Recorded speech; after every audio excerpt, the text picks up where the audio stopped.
Hello, Sir Alfred! Kumusta po? Redman Toys Raymond here. So, ito sir, testingin ko lang yung unit na order nyo before ko ipadala sa inyo.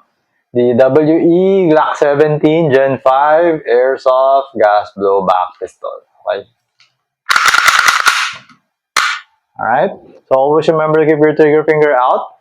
Make sure that the muzzle is always pointed at the safe direction. Okay? So, ito sir yung magazine. Niligyan ko na ng balat, saka gas, nalagyan ko na. Okay, nakalimutan ko na. Okay, so ito, RPS test natin, tapos accuracy test. Okay, nakagawa na tayo ng, may bagong target box na tayo, pero hindi pa kompleto yung mga target. Okay, pero pwede na yan. Okay, so ito, 0-0, alright. So yan, inserting the magazine. Firing. 352. Okay. 346.8. Hindi ako sanay pag isang kamay. Yan, 340.3. Isa pa.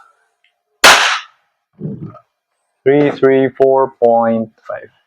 Okay. Teka lang, double check ko lang kung ilan pa ba yung bala ko.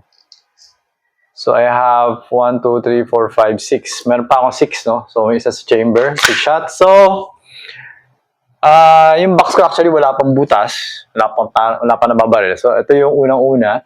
So, for your accuracy test, the first one on the bottom right. Okay? So, send ko na sa yung picture. So, yan. Makita mo agad. 2, 3, 4, 5, 6. Okay, so hindi ko na i-describe. Yun, yung 6 shots, lahat nasa loob, sa pool yung target. So yung distance ko dun sa box, 2.3 meters.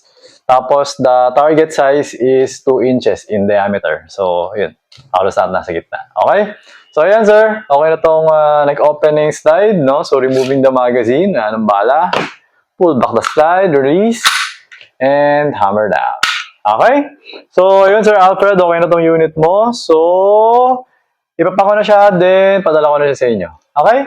So, yun sir, until next transaction po, thank you for your order. Always remember to stay safe, stay great, be good, and be thankful always. God bless you sir. Bye-bye.